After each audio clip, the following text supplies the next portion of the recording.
Imagine a world where people refuse to listen, reject wisdom, and mock those who offer guidance. A world where arrogance, impulsivity, and deceit are celebrated rather than corrected. Sound familiar? This isn't just a modern problem, it's an ancient warning. For thousands of years, wisdom traditions have described the toxic archetypes: the fool and the scorner. The Bible's book of Proverbs, Kabbalistic teachings, and modern psychology all recognize these figures as the source of chaos, division, and self-destructs. But what if I told you that our society is unknowingly breeding these very traits? What if narcissism, impulsivity, and mockery weren't just individual flaws, the symptoms of a spiritual and psychological disease? And most importantly, what can we do to heal from it? The book of Proverbs describes two destructive archetypes. 1. The fool, Castle. The fool is impulsive, reckless, and rejects wisdom. The wise fear the Lord and shun evil, but a fool is hot-headed and reckless. Proverbs 14:16 As a dog returns to its vomit, so a fool repeats his folly. Proverbs 26:11-2 The scorner, Let's. The scorner isn't just ignorant, he mocks wisdom and spreads division. Do not reprove a scorner, or he will hate you. Proverbs 9:7 Cast out the scorner, and contention will cease. Proverbs 20:10 These aren't just personal character flaws, they have serious social consequences. A society full of fools and scorners becomes chaotic, divided, and self-destructive. Sound familiar yet?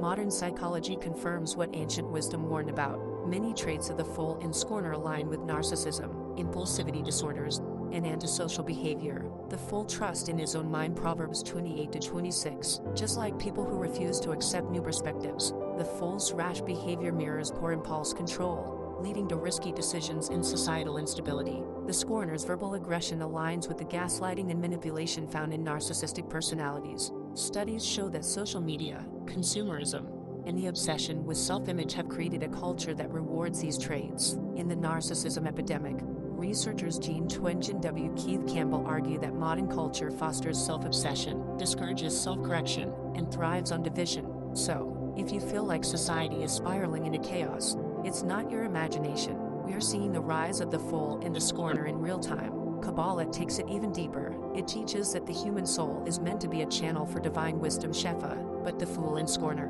they block this flow. The scorner's arrogance closes the mind to wisdom, cutting off divine awareness. The fool's impulsivity creates chaos, preventing spiritual alignment. The path to healing gives tick in self-correction, humility, and discipline. Think about it. What if our spiritual and psychological struggles are connected? Proverbs 6:16-19 lists 7 abominations, each tied to foolishness and scorn.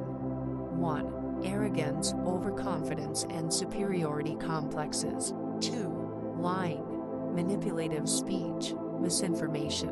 3. Violence, abuse of power, social injustice. 4. Deception, gaslighting, corruption. 5. Impulsivity, reckless actions. 6. False testimony, fake news, ideological extremism. 7. Division, polarization, cancel culture. Sound like the world we live in? That's not a coincidence. Society rewards these traits, creating a cycle of chaos, distrust, and destruction. But here's the good news: we can break the cycle. If foolishness and scorn are the diseases, what is the cure? 1. Relearning humility.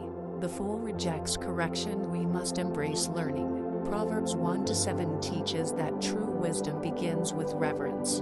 Kabbalah emphasizes self-nullification, letting go of ego to allow divine wisdom to flow. 2. Taming impulsivity. Mindfulness and self-discipline counteract recklessness. Proverbs 14:16 teaches that wise people think before acting.